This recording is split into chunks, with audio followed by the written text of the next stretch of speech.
I'm signing 3 executive actions today designed to restore safety in America. These executive actions continue to deliver on my campaign promises. First, I'm directing Department of Justice and Homeland Security to undertake all necessary and lawful action to break the back of the criminal cartels that have spread across our nation and are destroying the blood of our youth and other people, many other people. Secondly, I'm directing Department of Justice to form a task force on reducing violent crime in America. And thirdly, I'm directing the Department of Justice to implement a plan to stop crime and crimes of violence against law enforcement officers.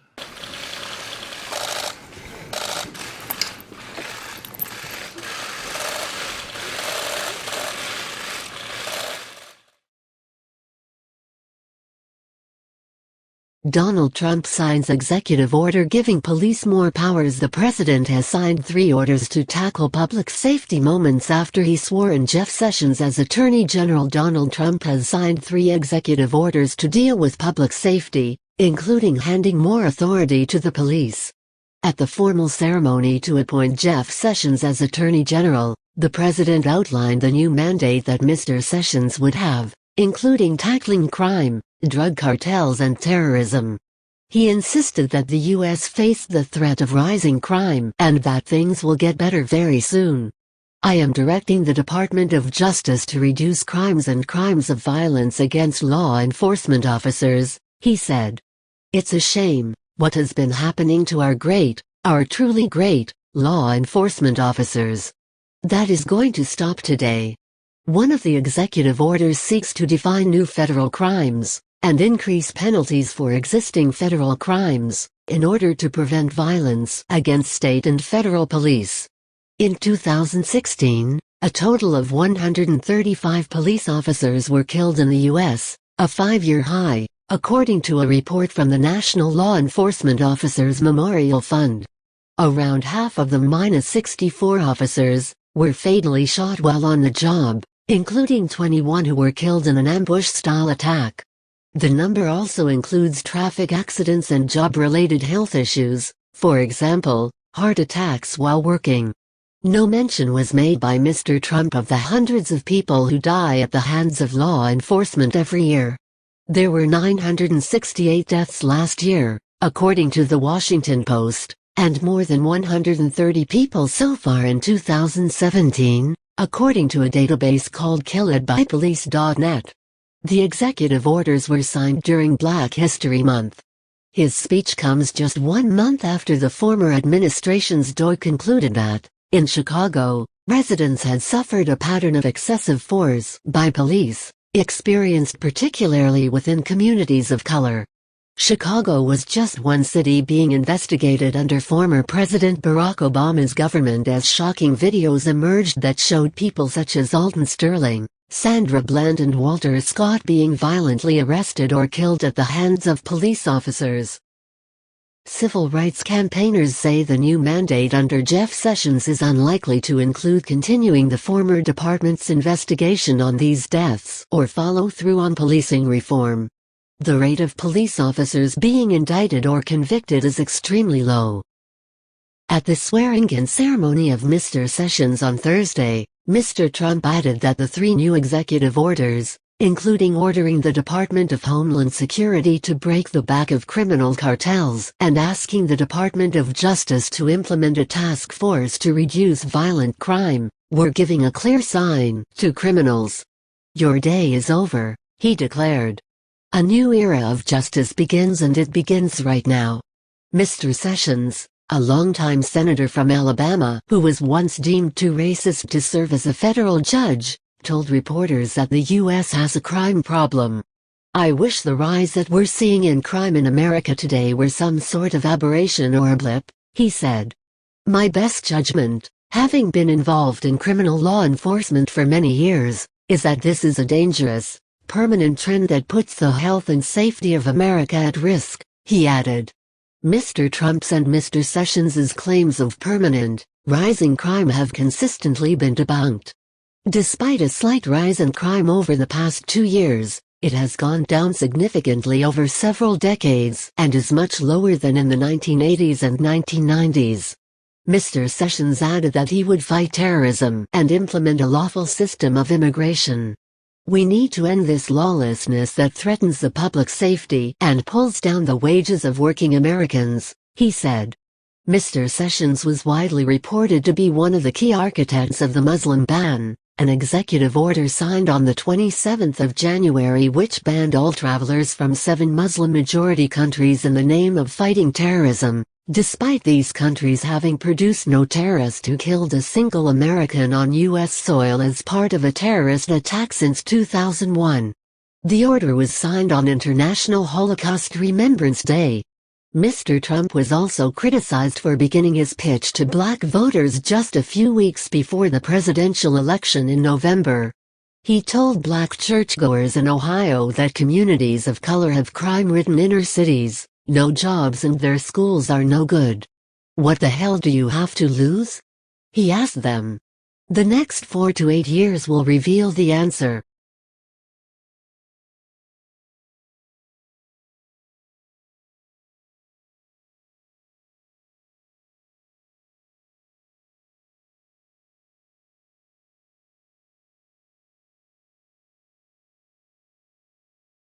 State senator in Texas that was talking about introducing legislation to require conviction before we could receive that forfeiture money. Can you believe that? And I told him that the cartel would build a monument to him in Mexico if he could get that legislation. Who's the state senator? Do you want to give his name? We'll destroy his career. Mr. President.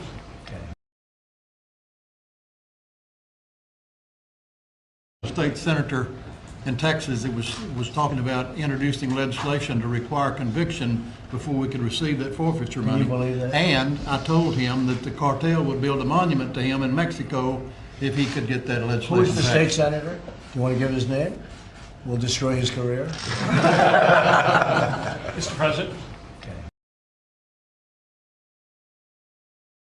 Trump threatens to destroy Senator for bill making it harder for cops to steal from you. Over the past couple of years, great progress has been made in reforming the insidious practice of civil asset forfeiture, CAF, better known as policing for profit.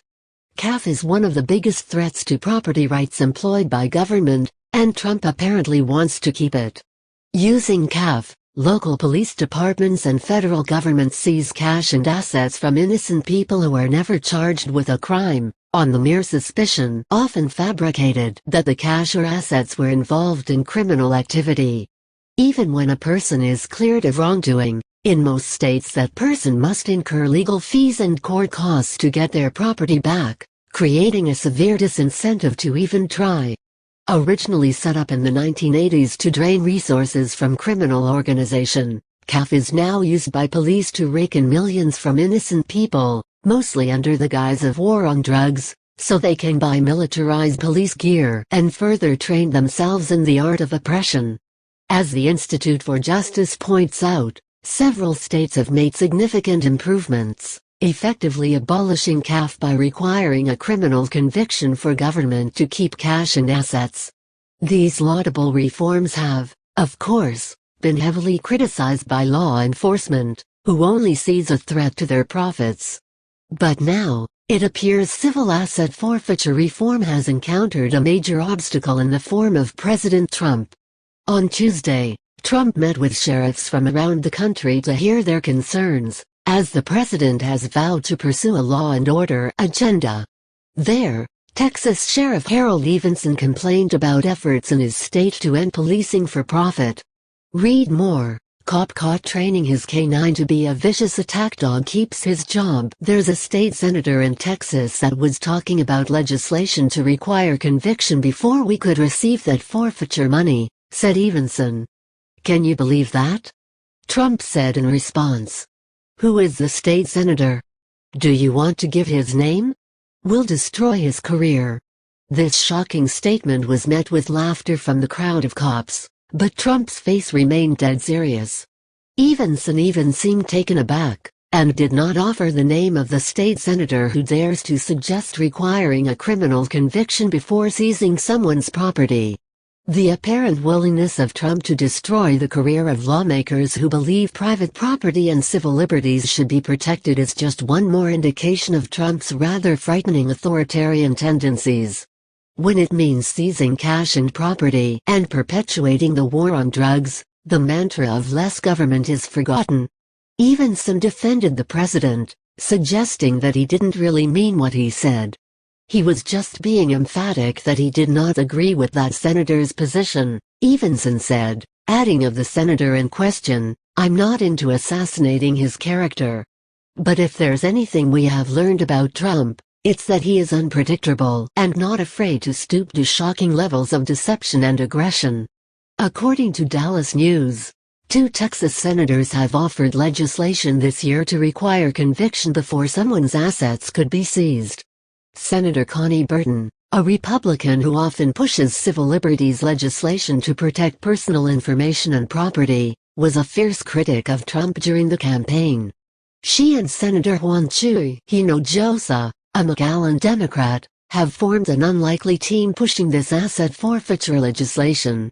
Image: http://pixel.watch/QUT7. Other Republicans have supported the measure, as their constituents have become aware of the threat to property rights and civil liberties CAF poses.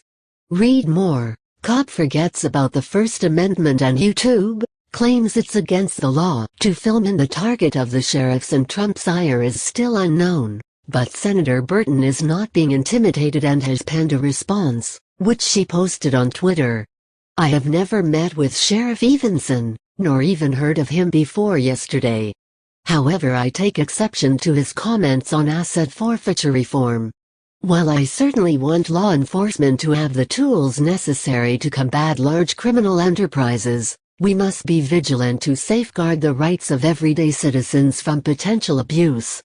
Do not be mistaken or misled, this is not strictly a law enforcement issue.